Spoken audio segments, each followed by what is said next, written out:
नमस्कार दोस्तों, स्वागत है आप सभी लोगों का एक बार फिर से आपके अपने चैनल उत्तराखंड ज्ञान कुंभ पर। तो आज यहाँ पर इन्वायरमेंट पर्यावरण के कुछ महत्वपूर्ण प्रश्नों को पूरी डिटेल्स के साथ डिस्कस किया जाएगा। तो आप सभी लोगों ने अगर इससे पहले भी काफ़ी सारे वीडियोज अपलोड हुए हैं, उन सभी को नहीं देखा तो आप चैनल की प्लेलिस्ट में जाकर उनको ज़रूर देख लें। और साथ ही में आप वीडियो को जल्दी से लाइक कर दें, वीडियो को जल्दी से अपने दोस्तों के साथ शेयर कर दें। और अभी तक आपने अगर चैनल सब्सक्राइब नहीं किया तो नीचे आपको जो सब्सक्राइब का बटन दिख रहा होगा उस पर क्लिक कर चैनल को सब्सक्राइब कर दें और बगल में बने बेल के आइकन को ज़रूर प्रेस कर दें, जिससे कि आपको आने वाले टाइम में ऐसी वीडियोज मिलती रहें। तो आइए शुरू करते हैं आज का आपका पहला प्रश्न।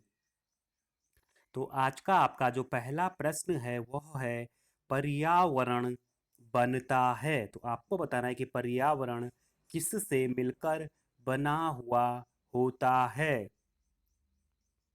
और इसका सही जवाब होगा ऑप्शन डी, ये सभी। तो आपको ध्यान रखना है कि जो हमारा इन्वायरमेंट है, जो पर्यावरण है, यह आपका जीवीय घटकों, भौगोलिक घटकों और अजैव घटकों, तो इन सभी से मिलकर हमारा जो इन्वायरमेंट है, जो पर्यावरण है, उसका निर्माण होता है। फिर आज का आपका जो अगला प्रश्न है वह है ईपीए। तो ईपीए की फुल फॉर्म, तो आपको बताना है कि ईपीए का पूरा नाम है।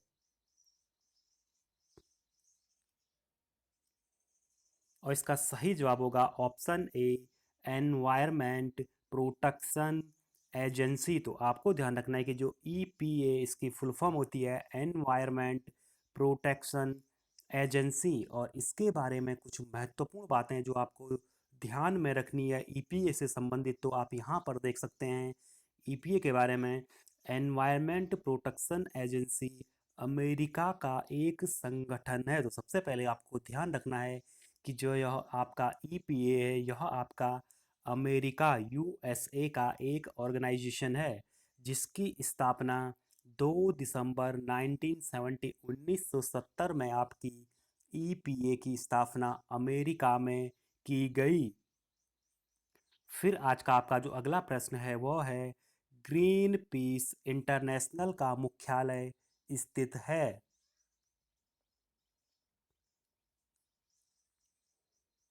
और इसका सही जवाब होगा आपका जो ग्रीन पीस इंटरनेशनल है, इसका जो मुख्यालय है वो है ऑप्शन सी, एम्स्टर्डम। तो आपको ध्यान रखना है कि एम्स्टर्डम में आपका ग्रीन पीस इंटरनेशनल का मुख्यालय स्थित है। और इसके बारे में जो महत्वपूर्ण जानकारी आपको ध्यान रखनी है, तो आप देख सकते हैं ग्रीन पीस इंटरनेशनल का मुख्यालय एम्स्टर्डम। तो जो एम्स्टर्डम है ये आपका नीदरलैंड में पड़ता है। और ग्रीन पीस इंटरनेशनल की अगर पूछी जाए स्थापना कब की गई, तो इसकी स्थापना 1971 में की गई। तो आपको काफ़ी महत्वपूर्ण जानकारी, ये सारी बातें ध्यान में रखनी है। फिर आज का आपका जो अगला प्रश्न है वो है राष्ट्रीय पर्यावरण अभियांत्रिकी शोध संस्थान कहाँ पर स्थित है। और इसका सही जवाब होगा ऑप्शन बी, नागपुर। तो आपको ध्यान रखना है कि जो आपका राष्ट्रीय पर्यावरण अभियांत्रिकी शोध संस्थान है, यह आपका नागपुर में स्थित है। फिर आज का आपका जो अगला प्रश्न है वह है विश्व मौसम विज्ञान संगठन का मुख्यालय स्थित है।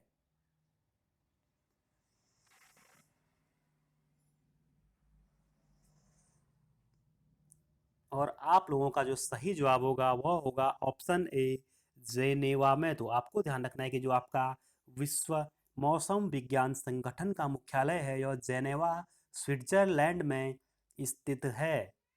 फिर आज का आपका जो अगला प्रश्न है वह है इको मार्क कब से शुरू किया गया। तो आपको बताना है कि जो इको मार्क है इसकी शुरुआत कब से हुई।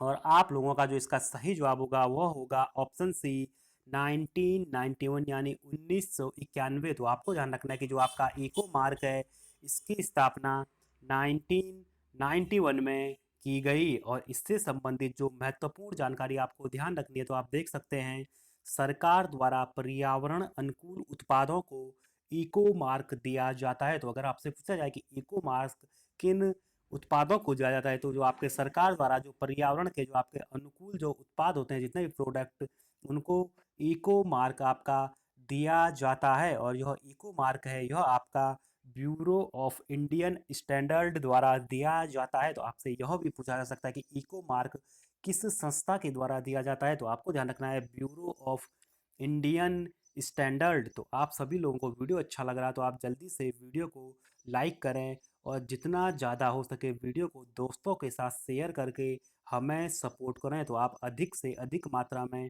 वीडियो को अपने दोस्तों के साथ शेयर करें और हमें सपोर्ट करें। जितना ज़्यादा आप सपोर्ट करोगे तो आपको प्रतिदिन इस प्रकार के वीडियोज मिलते रहेंगे। तो इसीलिए आप चैनल को सब्सक्राइब और वीडियो को दोस्तों के साथ ज़रूर शेयर करें। फिर आज का आपका जो अगला प्रश्न है वह है, पर्यावरण संरक्षण के लिए ग्रीन आर्मी को किसके द्वारा सबसे पहले शुरू किया गया?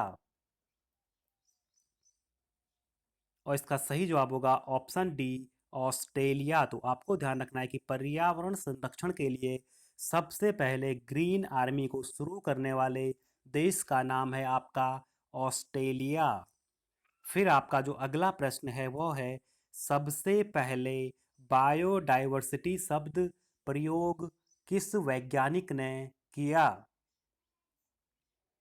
और इसका सही जवाब होगा option B, W G Rosen. तो आपको ध्यान रखना है कि सबसे पहले बायोडाइवर्सिटी शब्द का प्रयोग डब्ल्यू जी रोजेन ने किया।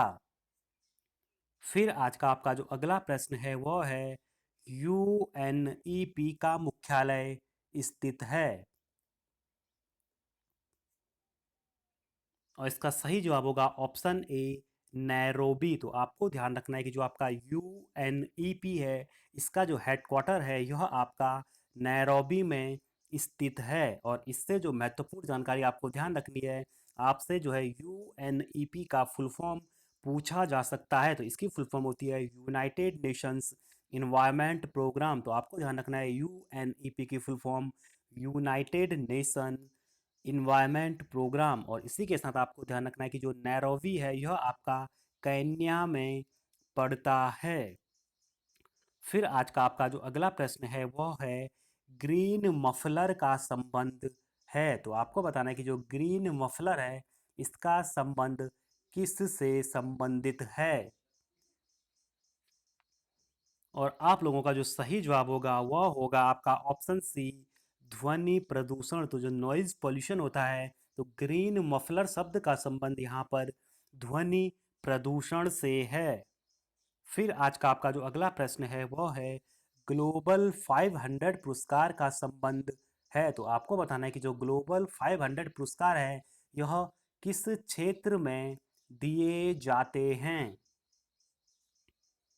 और इसका जो सही जवाब होगा वह होगा ऑप्शन बी, इन्वायरमेंट यानी पर्यावरण के क्षेत्र में। तो आपको ध्यान रखना है कि जो ग्लोबल 500 पुरस्कार है यह आपके इन्वायरमेंट के फील्ड में दिए जाते हैं।